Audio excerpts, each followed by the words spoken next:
Queridos hermanos, me alegra mucho saludarles. Tuvimos un poquito de inconveniente para la transmisión porque se nos fue la luz y se cayó el internet. Pero aquí estamos por la gracia de Dios nuevamente. Entonces reciban una cordial bienvenida a todos los hermanos que estén conectados en estos momentos.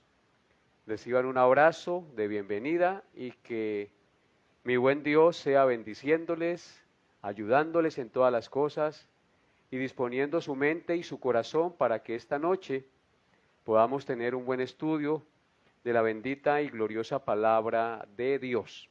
Así que bienvenidos todos ustedes y que Dios sea hablando hoy a sus corazones con su santa y bendita palabra. Les invito a que inclinen su rostro y a que elevemos una plegaria a nuestro Creador para que Él sea hablando a nuestros corazones. Incline su rostro y vamos a orar.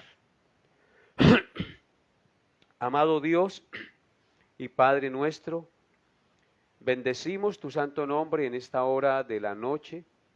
Te damos gracias por tu gran amor, por tu gran bondad, por tu gran misericordia al permitirnos vivir un día más. Gracias por la lluvia, gracias por la familia, gracias por la vida, gracias por tener un techo donde refugiarnos. Gracias, Señor, por los alimentos que nos provees cada día. Gracias, Padre Santo, por tu palabra que nos habla y en la cual vamos a meditar esta noche. Te ruego, Padre, que dispongas nuestra mente, que dispongas nuestro corazón y nos permitas entender y comprender tu santa y gloriosa voluntad para nuestra vida. Señor, toma mis palabras y permite que lo que yo enseñe sea conforme a lo que está escrito y revelado para tu pueblo. Te suplico, Padre, que guíes mis palabras y que los hermanos y amigos que escuchen el mensaje de tu palabra esta noche sean edificados, consolados, exhortados y animados a vivir para gloria y honra de tu santo nombre. Así que colocamos en tus santas manos, Señor, esta charla, esta enseñanza y pedimos tu santa bendición sobre cada uno de nosotros. En el nombre glorioso de tu Hijo Jesucristo. Amén y amén. Bien, mis amados hermanos, después de haber orado, vamos a iniciar entonces nuestra enseñanza de la palabra de Dios esta noche. Disponga su corazón, disponga su mente y vamos a estudiar la palabra de Dios.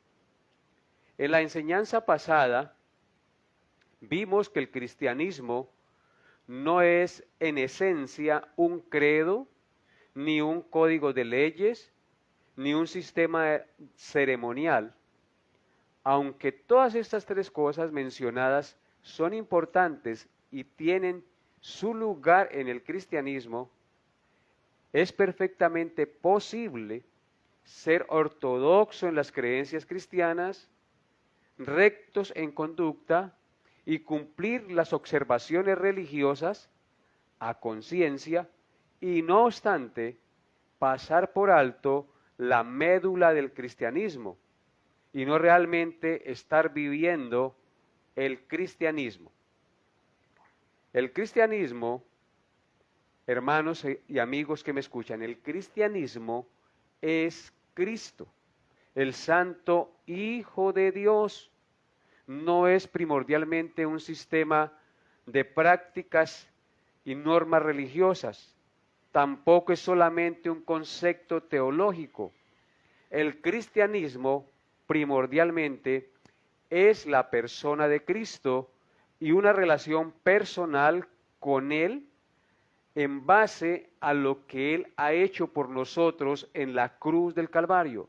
Vuelvo y repito, el cristianismo primordialmente es Cristo, la persona del Hijo de Dios y la relación personal con Él en base a lo que Él ha hecho por nosotros en la cruz del Calvario. En consecuencia, hoy vamos a considerar algunas marcas de un verdadero cristiano. Vamos a considerar algunas marcas de un verdadero cristiano. Vamos a mirar en primer lugar lo que el apóstol Pablo nos cuenta en lo que él confiaba antes de su conversión a Cristo. Porque el apóstol Pablo confiaba en unas cosas antes de confiar en Cristo y él vivía muy orgulloso de esas cosas en las cuales él confiaba. Pero una vez conoció a Cristo, su vida cambió radicalmente. Porque como les dije, el cristianismo primordialmente es la persona de Cristo y una relación personal con Él en base a lo que Él ha hecho por nosotros en la cruz del Calvario. Vamos entonces a abrir nuestra Biblia en Filipenses capítulo 3, Filipenses capítulo 3, versículos 4 hasta el 9. Así que les invito a que abran su Biblia en Filipenses 3, versículos 4 hasta el 9, y leamos esta porción de las Sagradas Escrituras, mis amados hermanos. Dice así la palabra de Dios, Filipenses 3, 4 hasta el 9.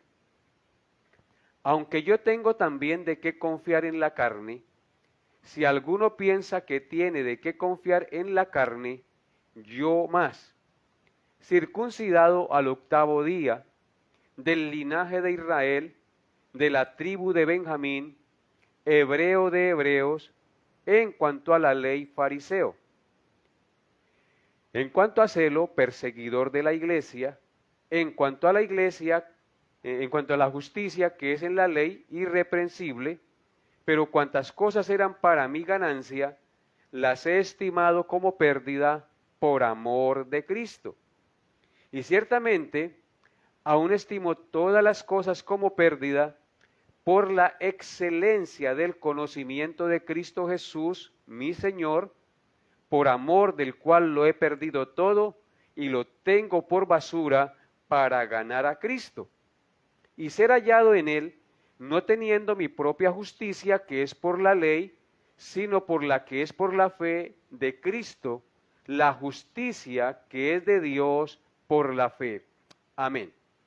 Así que hoy nuestra meditación va a estar basada en este pasaje que hemos leído, que nos habla de lo que Pablo confiaba antes de ser convertido a Cristo. Pablo inicia diciendo que antes de ser cristiano, él tenía más que cualquier otra persona motivos para confiar en sus propios logros y en sus propios esfuerzos humanos y religiosos. Si hay alguien que tenía de qué confiar en logros y esfuerzos religiosos y humanos, era el apóstol Pablo. Noten lo que dice el versículo 4. Dice, aunque yo tengo también de qué confiar en la carne, si alguno piensa que tiene de qué confiar en la carne, yo más. Entonces, cuando Pablo dice, aunque yo tengo también de qué confiar en la carne, está diciendo, aunque yo tengo de qué confiar en esfuerzos humanos, la palabra carne, o confiar en la carne significa confiar en esfuerzos humanos. Si alguno piensa que tiene que confiar en la carne o en esfuerzos humanos, dice Pablo, yo más que cualquier otra persona.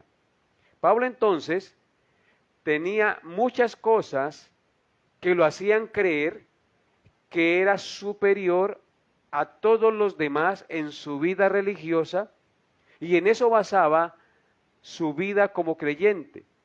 Pero realmente eso no lo hacía un verdadero hijo de Dios. En primer lugar, vemos en este versículo 5 que Pablo confiaba en los ritos y ceremonias religiosas. Noten lo que dice el versículo 5.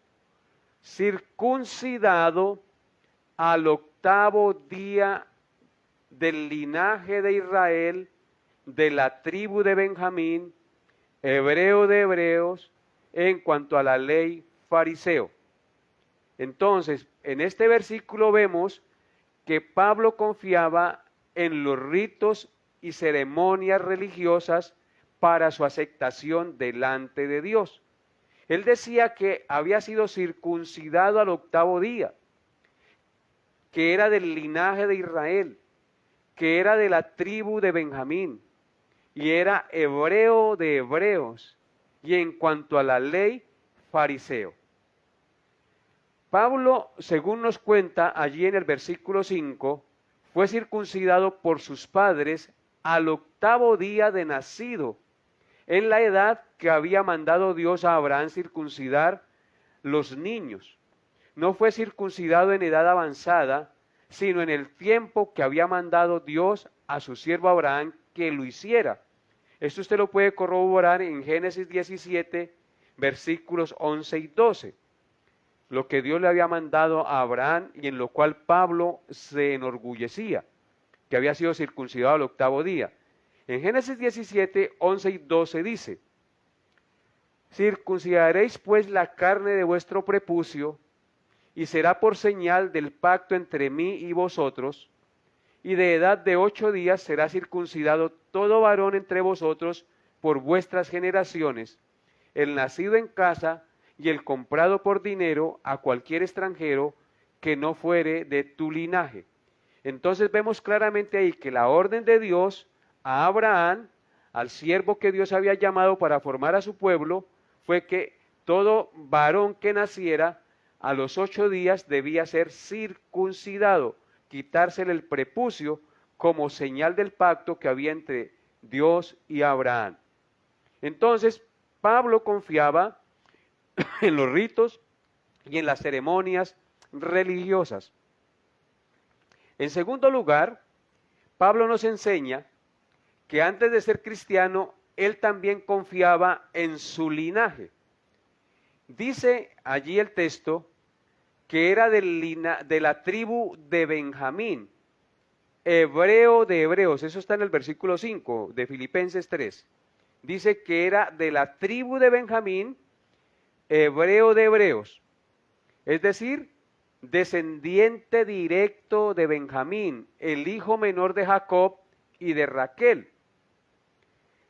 La tribu de Benjamín, en la que él se gloriaba, ocupaba un lugar muy especial en la aristocracia de Israel. De los hijos de Jacob, solo Benjamín nació en la tierra prometida, es decir, en Canaán.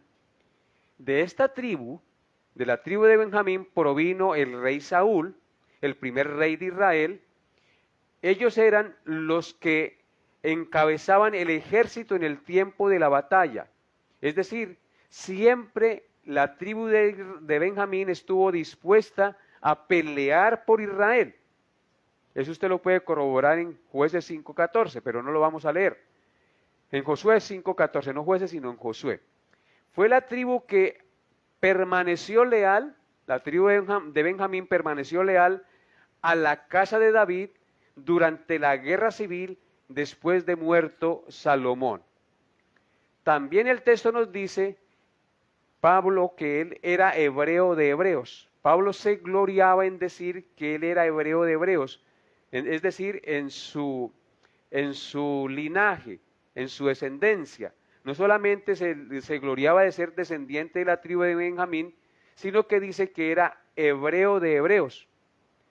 Entonces, cuando él dice que era hebreo de hebreos, quiere decir que era nacido de padres netamente judíos que descendían directamente de Abraham, de Isaac y de Jacob, y no de un linaje mezclado entre un padre judío y una madre gentil. Era de pura raza judía. En cuanto a la ley, luego él dice que era fariseo. En el versículo dice, en cuanto a la ley, en versículo 6, dice que era fariseo. Versículo 5, en cuanto a la ley, fariseo. Los fariseos, los saduceos y los esenios eran los tres principales partidos políticos religiosos de esa época, siendo los fariseos los más rigurosos en la observación de la ley mosaica.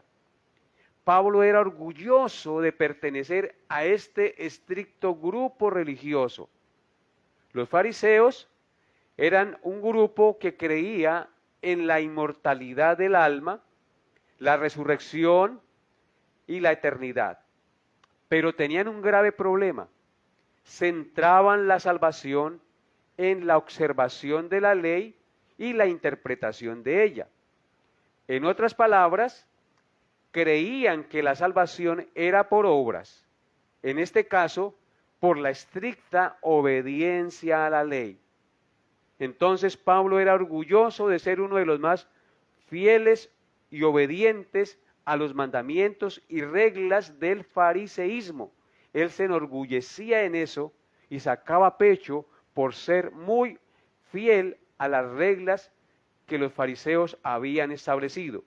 Por eso él decía, en cuanto a la ley soy fariseo, soy hebreo de hebreos, descendiente de la tribu de Benjamín. Entonces él confiaba en su linaje y en sus ritos y ceremonias religiosas porque se vanagloriaba de que había sido circuncidado al 8º día de nacido. En tercer lugar, Pablo nos enseña que antes de ser cristiano, él también confiaba en su celo y logros religiosos. Observen lo que dice Filipenses 3:6 en el pasaje que estamos estudiando. Filipenses 3:6, ¿qué nos dice el texto? En cuanto a celo, perseguidor de la iglesia, en cuanto a la justicia que es en la ley, irreprensible. Entonces en este pasaje, en este verso 6, podemos ver que Pablo, antes de ser cristiano, también confiaba y se enorgullecía de su celo y sus logros religiosos. Como judaizante, Pablo había observado escrupulosamente las demandas formales de la ley y había tratado fanáticamente de exterminar a los opositores del judaísmo. En este caso, en su celo religioso persiguió y trató de exterminar a los cristianos cuando él militaba en el fariseísmo, porque creía que eran un peligro para su religión y para su nación. Escuchen lo que dice Gálatas, capítulo 1, versículos 13 y 14, acerca de esto que les estoy mencionando. Gálatas 1, 13 al 14, sin perder Filipenses 3. ¿Qué dice Gálatas 1, 13 al 14? Dice, porque ya habéis oído acerca de mi conducta en otro tiempo en el judaísmo, que perseguí sobremanera a la iglesia de Dios y la asolaba. Y en el judaísmo aventajaba a muchos de mis contemporáneos en mi nación, siendo mucho más celoso de las tradiciones de mis padres. Aquí Pablo en este texto nos confirma lo que les estoy diciendo y está mencionando en Filipenses. Dice, porque ya habéis oído acerca de mi conducta en otro tiempo en el judaísmo, es decir, antes de que él conociera a Cristo, que perseguía sobremanera a la iglesia de Dios y la asolaba. ¿Qué hacía Pablo? Perseguía a la iglesia, a los cristianos, y los asolaba, los echaba en cárceles, no los dejaba tranquilos y consentía en la muerte de los cristianos. Pidió cartas a los sacerdotes para ir a perseguirlos en diferentes ciudades para amargarles la vida y no dejarles predicar el evangelio. Por eso dice que persiguió sobremanera a la iglesia de Dios y la asolaba. Hermanos, Pablo aquí nos dice que la iglesia es de Dios. La iglesia somos los creyentes, los que hemos confiado en Cristo y somos de Dios. Y Pablo perseguía y asolaba a la iglesia, a los creyentes. No los dejaba en paz, porque él en su celo religioso creía que estaba obrando bien. Y luego en el verso 14 dice, y en el judaísmo, es decir, en la religión a la que él pertenecía, aventajaba a muchos de sus contemporáneos en su nación.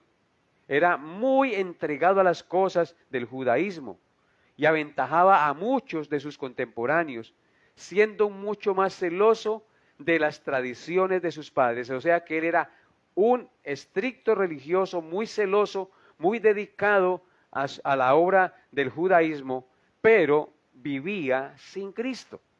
Y él vivía enorgullecido de sus logros. El apóstol Pablo había cumplido con todo lo que se esperaba de un buen religioso a los ojos de los hombres. Su conducta y sus logros lo hacían sentir orgulloso, haciéndole pensar que era irreprensible y superior a los demás. Pero el problema era que en todo esto Pablo no tenía ninguna relación con Cristo. Y Cristo es el mediador entre Dios y los hombres, lo cual hacía que todos sus logros no tuvieran ningún valor a los ojos de Dios, porque estaba confiando en su propia justicia. Y la Escritura dice en el Antiguo Testamento que todas nuestras justicias, nuestras obras, son como trapo de inmundicia delante de Dios. Observen lo que dice ahora los versículos 7 y 8 acerca de esta verdad. Filipenses capítulo 3, versículos 7 y 8. Dice, pero cuantas cosas eran para mi ganancia, las he estimado como pérdida por amor de Cristo. Y ciertamente aún estimo todas las cosas como pérdida por la excelencia del conocimiento de Cristo Jesús, mi Señor, por amor del cual lo he perdido todo y lo tengo por basura para ganar a Cristo. Amén. Qué maravilloso pasaje que nos revela aquí el cambio tan radical que Pablo experimentó al conocer a nuestro Señor Jesucristo. Pablo nos dice aquí en estos dos versículos que acabamos de leer que la confianza que tenía en los ritos y en las ceremonias religiosas, en su linaje y en su celo y en sus logros religiosos, de los cuales se sentía orgulloso, ahora los considera como pérdida o sin valor por causa de lo que el amor de Cristo hizo por él. Todo aquello que él consideraba valioso, ahora lo considera sin nada de valor cuando entendió el gran amor que Cristo tuvo hacia él. Por eso dice, pero cuantas cosas eran para mi ganancia, las he estimado como pérdida por amor de Cristo, es decir, por lo que Cristo hizo por mí.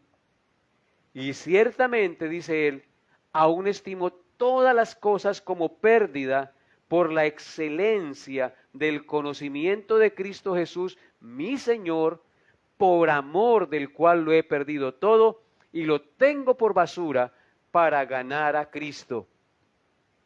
Dice Pablo que todas las cosas que antes consideraba valiosas, ahora no tienen ningún valor para él. Las considera como basura. Para él lo que realmente tiene valor es la excelencia del conocimiento del amor de Cristo Jesús, nuestro Señor.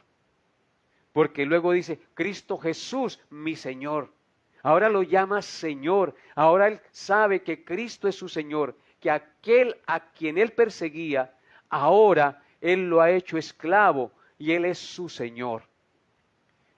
Pablo había creído que él por su obediencia podía ser aceptado delante de Dios, pero se dio cuenta que sus obras eran como trapo de inmundicia delante de Dios y en consecuencia no lo podían salvar. Y es que así es, mis amados hermanos. Nuestras buenas obras no valen nada delante de Dios para lograr nuestra salvación. La única obra que vale es la obra del amor de Cristo en la cruz del Calvario, el cual se ofreció como un cordero perfecto para redimirnos de nuestros pecados y darnos el perdón y la vida eterna. Pablo, de un momento a otro, lo que él consideraba ganancia y valioso, se había convertido en pérdida y sin ningún valor, y ahora veía y entendía que solo Jesucristo era su verdadero tesoro y su verdadera ganancia. En consecuencia, tuvo que desprenderse de aquello en lo que confiaba para confiar en lo que realmente tiene valor, es decir, en Cristo Jesús. Así debe pasar con nosotros. Debemos desprendernos de aquello que consideramos valioso, pero que nos impide amar y servir a Cristo, y entregarnos a Cristo de todo corazón, porque Él es el tesoro más valioso que tenemos en el universo.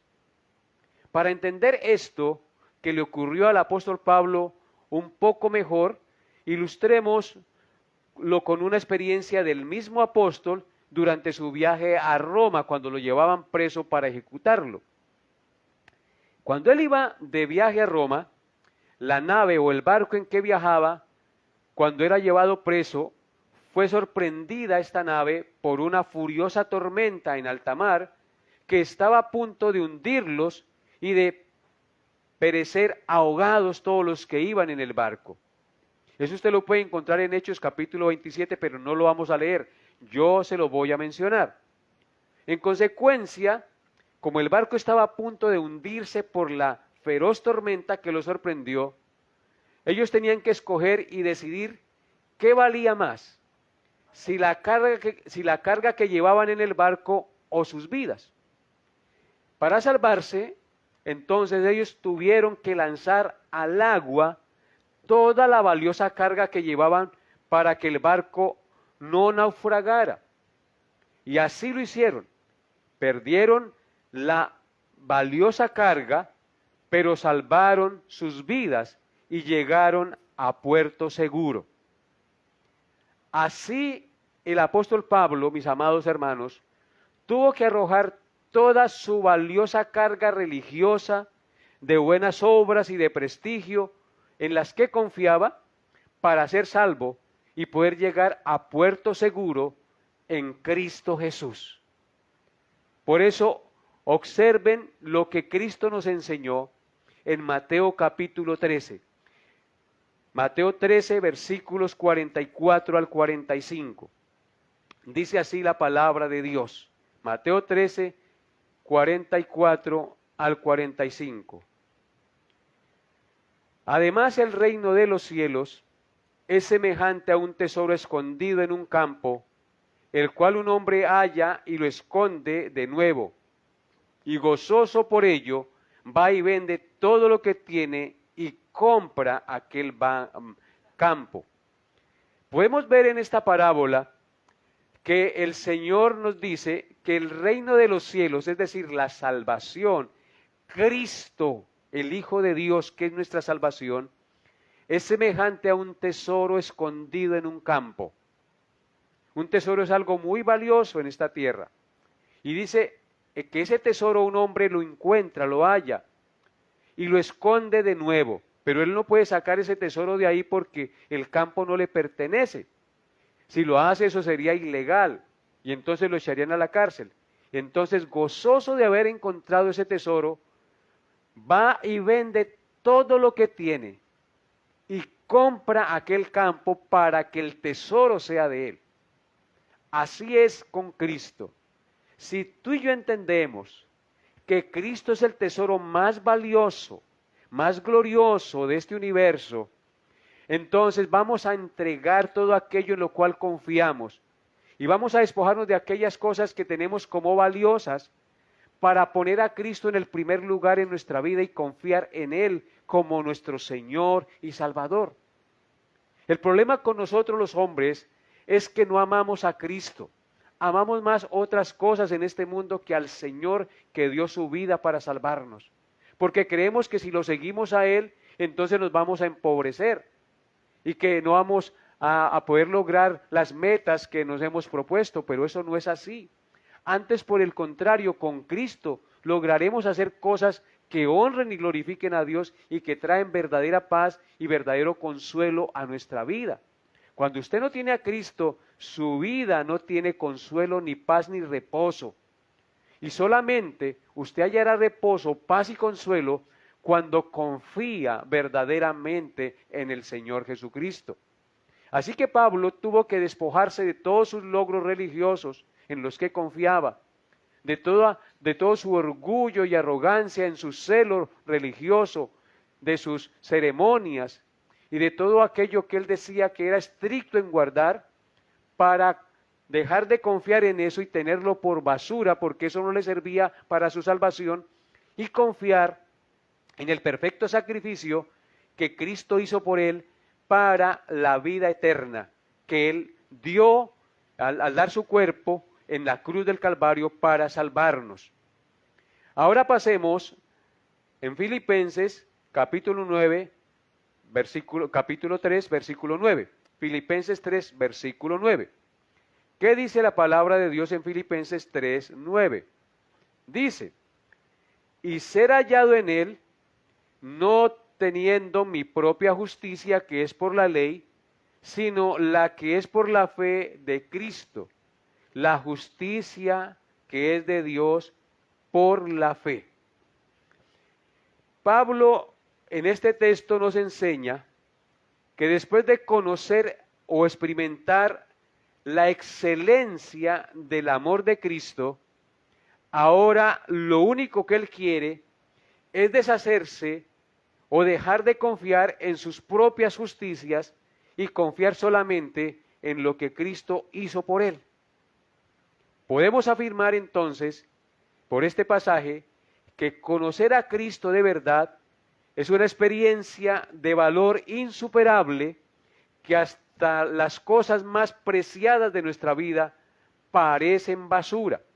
Es por eso que Cristo dijo cierta vez, si alguno quiere venir en pos de mí y no aborrece padre, madre, hijos y hermanos, y aun su propia vida, no puede ser mi discípulo. Cristo exige que Él sea el primero en todo en nuestra vida. Cristo no está diciendo con esto que abandonemos la esposa, que abandonemos los hijos, que abandonemos la familia. Lo que Él está diciendo es que si queremos seguirlo, Él debe ocupar el primer lugar.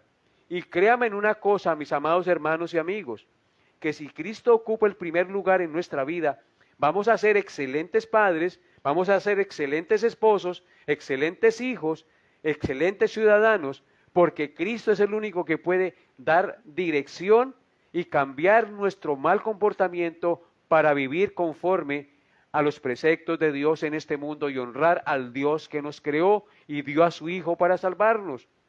Así que Cristo exige que Él sea el primero en todo. Y por eso en este versículo 9 de Filipenses 3 dice Pablo que él quiere ser hallado en Él, es decir, en Cristo, no teniendo su propia justicia, que es por la ley, sino la que es por la fe de Cristo, la justicia que es de Dios por la fe. Entonces, lo que Pablo nos está diciendo es que conocer a Cristo de verdad es una experiencia de valor insuperable que hasta las cosas más preciosas de nuestra vida parecen basura. Y ahora ya no queremos confiar en nuestra propia justicia, en nuestras propias buenas obras, sino solo en la justicia y en la obra que Cristo hizo por nosotros en la cruz del Calvario. Por eso él dice, ser hallado en él, no teniendo su propia justicia. Pablo quiere no ser hallado, no morir confiando en su propia justicia, sino morir confiando en lo que Cristo hizo por él en la cruz. Así que vamos a pensar, mis amados hermanos, en una cosa. Tú que me estás escuchando en esta noche, ¿en qué está usted confiando para la salvación de su alma? Contéstese sinceramente. ¿En qué está confiando usted para la salvación de su alma? ¿En la religión de sus padres? Tal vez. ¿En el cumplimiento de tradiciones y enseñanzas religiosas? Tal vez. ¿En su conducta moral? Tal vez estás confiando en su conducta moral. Es que yo no robo, yo no mato, yo no le hago mal a nadie. ¿Estás confiando en eso? ¿Estás confiando en la opinión que otros tienen de su forma de vida? ¿Vives del qué dirán? ¿O estás confiando en el hecho de asistir a una iglesia? ¿O estás confiando en el hecho de haber sido bautizado? ¿O estás confiando en el hecho de conocer las doctrinas bíblicas? Si bien es cierto, estas cosas que mencioné deben practicarse, ellas no deben ser el fundamento en lo que yo debo confiar. Si estás confiando en algo, igual que Pablo, en sus buenas obras, o en lo que le acabé de mencionar, tal vez dice, yo estoy asistiendo a una iglesia, pero es que el hecho de asistir a una iglesia no quiere decir que tú seas un verdadero cristiano. El hecho de que tú te hayas bautizado no quiere decir que usted sea un verdadero cristiano. Muchos se han bautizado y han vuelto atrás. Y no obedecen a Cristo, sino siguen su vida pecaminosa y no se les ve cambio. Muchos asisten a la iglesia domingo a domingo, pero su vida sigue sin cambio. No hay una transformación radical en sus vidas, sino que siguen amando este mundo y confiando en el dinero más que en Dios. Muchos confían en su buena conducta moral. Y recuerden que no es por mi conducta moral que yo soy salvo. Yo soy salvo por lo que hizo Cristo por mí. Mi buena conducta moral es el resultado de haber confiado en Jesús. La buena conducta moral no me salva. El que me salva es Cristo, el que dio su vida por mí. El que me salva es aquel que vivió una vida perfecta y sin pecado. Y esa vida perfecta y sin pecado me la atribuyó a mí como justicia para que yo fuera justificado delante de Dios. ¿Estás confiando en eso, mi amado hermano y amigo? Si estás confiando en eso, pues déjeme decirle que estás mal, porque estás confiando en tu buen proceder, en tus buenas obras. Y la Biblia enseña que no somos salvos por obras, sino por gracia, por la fe en la obra redentora de Cristo. Así que yo le invito hoy, amado que me escucha, a que compare su experiencia con la del apóstol Pablo. Cuando digo experiencia, su experiencia religiosa, compárela con el apóstol Pablo y considere si todo esto puede ser arrojado al mar del olvido y confiar únicamente en la obra redentora de Cristo, que por amor a usted y que por amor a mí murió en la cruz para darnos justicia y salvación. Solo en Él debes confiar para la salvación de tu alma y para justificarse delante de Dios el día del juicio. Si tú confías en otra cosa, el día de tu muerte te avergonzarás y te alejarás de Dios avergonzado, porque lo único que te puede sostener firme delante de Dios y no ser destituido de su presencia al infierno es confiar en lo que Cristo hizo por ti, mi amado hermano. Pablo es el fiel reflejo y testimonio de lo que él confiaba antes y lo que sucedió después de haber conocido a Jesús. Todos conocemos la historia de lo que sucedió a Pablo cuando él iba camino a Damasco. Iba persiguiendo a los creyentes con cartas en sus manos para echarlos a la cárcel. Iba a Damasco y en el camino a Damasco una luz muy intensa, más brillante que el sol al mediodía, lo dejó ciego y lo tumbó. Y una voz le dijo: Saulo, Saulo, ¿por qué me persigues? Dura cosa le es dar coces contra el aguijón. En otras palabras, de nada te sirve darle patadas a un punzón porque te vas a dañar, te vas a hacer mal. Y eso era lo que Pablo estaba haciendo, persiguiendo a la iglesia de Dios, creyendo que estaba actuando correctamente. Y Dios, en la persona de su Hijo Jesucristo, lo tumba, lo deja ciego Y allí empieza la transformación, porque él al caer y escuchar la voz que le dice, Saulo, Saulo, ¿por qué me persigue? Saulo le contestas, ¿quién eres, Señor? Y Jesús le dice, yo soy Jesús a quien tú persigues. Y enseguida, como quedó ciego, fue llevado a la casa de un siervo de Dios y allí oraron por él. Y Pablo, después de que recuperó la visión por la oración del siervo, se bautizó y desde aquel momento comenzó a predicar a Cristo. Y muchos no le creían porque aquel que perseguía a la iglesia, de un momento a otro resultó anunciando a Cristo. ¿Por qué razón? Porque su vida fue transformada radicalmente por la palabra de Cristo. Qué maravilloso, hermanos, ver cómo un hombre que perseguía al Señor, que odiaba al Señor, que creía que era muy justo y que andaba rectamente, de un momento a otro, su vida fue transformada. Y todos, de alguna u otra manera, si realmente hemos creído y confiado en Cristo, nuestra vida ha dado un giro de 180 grados. En algunos de una manera lenta, en otros de una manera más rápida. Pero todos, si realmente hemos confiado en Cristo, nuestra vida tiene que haber dado un cambio. Tienen que comenzar a cesar en nosotros las mentiras, el orgullo, la arrogancia. Si nos gustaba tomar traguito y emborracharnos, dejamos eso porque entendemos que los borrachos no heredan el reino de los cielos.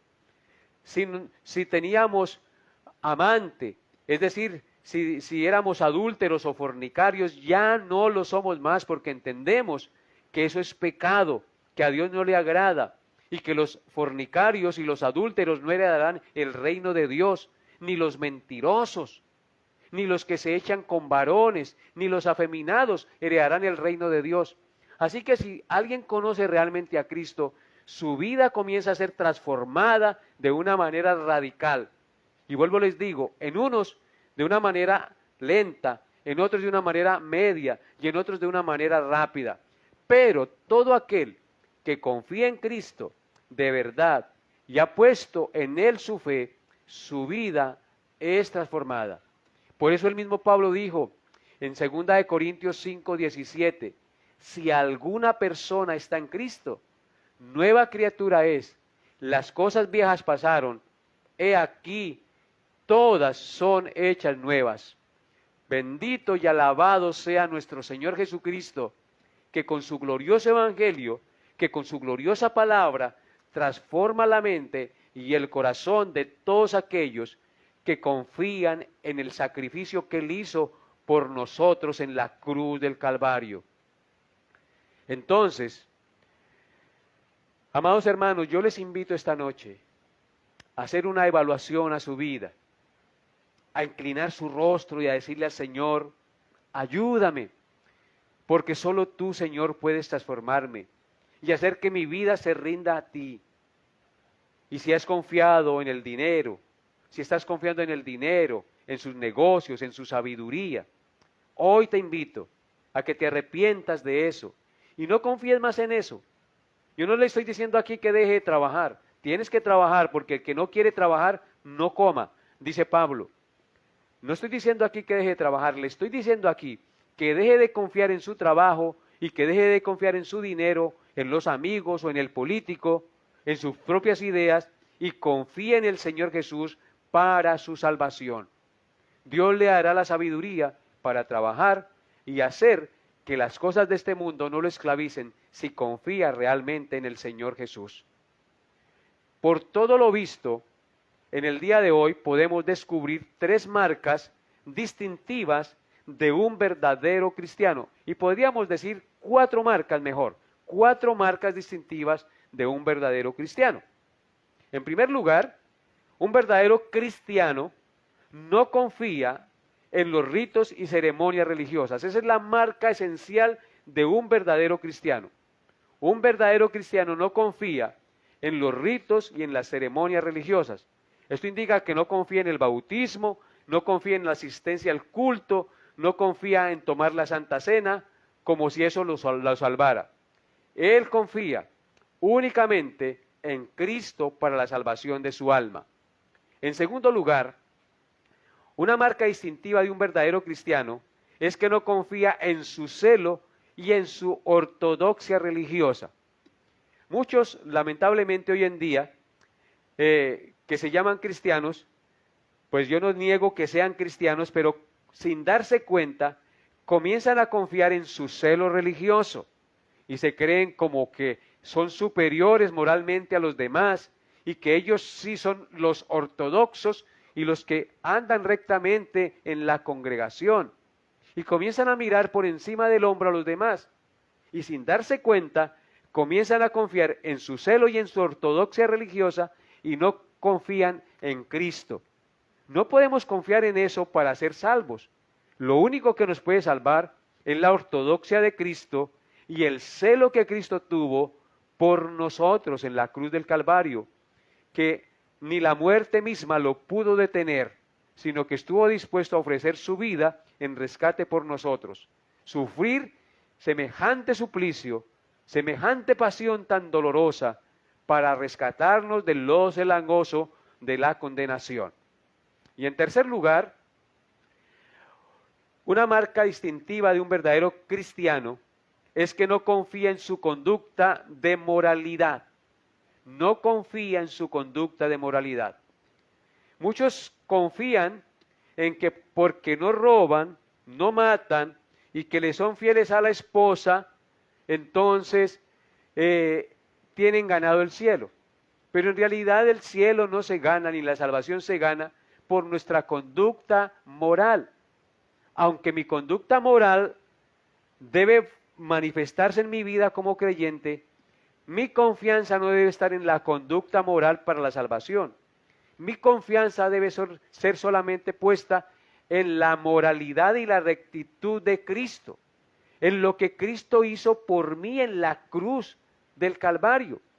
Cristo vivió la vida perfecta y moralmente recta que yo no puedo vivir, porque por más moral que yo sea, siempre peco.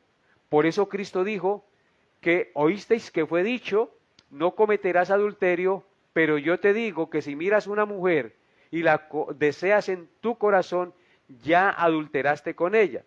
Eso indica que no solamente se adultera de hecho, sino que también adulteramos con la mente y con el corazón. O sea que nadie está exento de pecar. Y todo aquel que confía en su conducta moral realmente no tiene ninguna buena conducta moral, aunque a los ojos de los hombres pareciera, a los ojos de Dios no. Porque de una o de otra manera violamos los mandamientos de la ley moral de Dios, sea de pensamiento, sea de palabra, sea de obra o de omisión.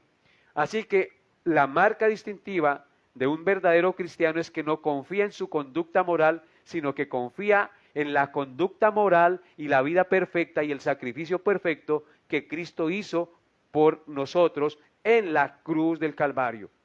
Y en cuarto lugar, un verdadero cristiano confía en Cristo como su Señor y Salvador. Para él Cristo es su Señor. Él es el que gobierna su vida. Para él Cristo es la máxima persona, el mayor tesoro, el mayor amor, la mayor gracia que ha podido recibir. Nosotros podemos recibir casa, carro, beca, como dicen por ahí. Podemos recibir títulos universitarios, doctorados, etcétera. Pero eso no es lo más valioso. El verdadero cristiano sabe que el tesoro más valioso es su Señor Jesucristo y a Él se rinde, a Él se postra y le da la gloria, la honra y el honor, porque fue Él el que entregó su vida para salvarlo. Así que mis amados hermanos, con esto termino la exhortación de la palabra de Dios esta noche y deseo de todo corazón que tú rindas realmente tu vida a Cristo, porque solo Cristo es el que puede salvar tu alma, porque solo Cristo es el que puede darte verdadero propósito a su existencia. No hay otro nombre bajo el cielo en que tú y yo podamos ser salvos, solo en Jesucristo. Por eso te invito en estos momentos a que incline su rostro y allí en el lugar donde usted está, pidamos al Señor que sea Él gobernando su vida y quitando aquellas cosas en las cuales tú estás confiando y no has podido confiar plenamente en el Señor como su Señor y Salvador. Amado Dios y Padre, yo te doy gracias en esta hora de la noche por tu palabra santa y preciosa, que es tan pura, que es tan eficaz, que nos confronta y nos muestra la verdad. Porque muchas veces nosotros confiamos en lo que no debemos confiar y sin querer resultamos confiando en cosas materiales y temporales que no traen ningún beneficio. Perdona nuestras idolatrías. Perdónanos, Señor, por confiar muchas veces en nuestro celo religioso, en nuestra ortodoxia religiosa, en los ritos, en las ceremonias religiosas o en nuestra conducta moral, Señor. Solo debemos confiar en ti y en lo que tú hiciste por nosotros. Tú fuiste el único hombre que ha existido y existirá sobre la tierra, que vivió una vida perfecta y sin pecado, y que viviendo una vida perfecta y sin pecado, fue a la cruz ofreciéndose en sacrificio perfecto por nosotros. ¿Cómo no adorarte? ¿Cómo no bendecirte? ¿Cómo no darte la gloria? ¿Cómo no darte el honor, amado Señor? Ayúdanos a confiar en ti y perdona nuestros pecados, Señor. Te ruego que salves y que toques la conciencia y el corazón de todos los que están escuchando este mensaje en esta noche, para que la luz de tu evangelio, la luz de tu verdad, los transforme y les permitas confiar plenamente en lo que tú hiciste por ellos en la cruz. Porque no hay otro nombre bajo el cielo dado a los hombres en que podamos ser salvos. Solo Jesucristo, el Santo Hijo de Dios. Te alabamos, te bendecimos y te amamos, Señor, y suplicamos que nos llenes de tu Espíritu y nos concedas creer y quites la ceguera espiritual y abra nuestros oídos para poder entender y comprender tu verdad. Te pido estas cosas, Padre Santo, en el nombre glorioso de nuestro Señor y Salvador Jesucristo, con acción de gracias. Amén y amén. Bien, mis amados hermanos, una cordial noche para todos, que Dios los guarde, que los bendiga y los proteja siempre. Nos vemos, si Dios lo permite, el próximo miércoles. Bendiciones a todos en Cristo Jesús.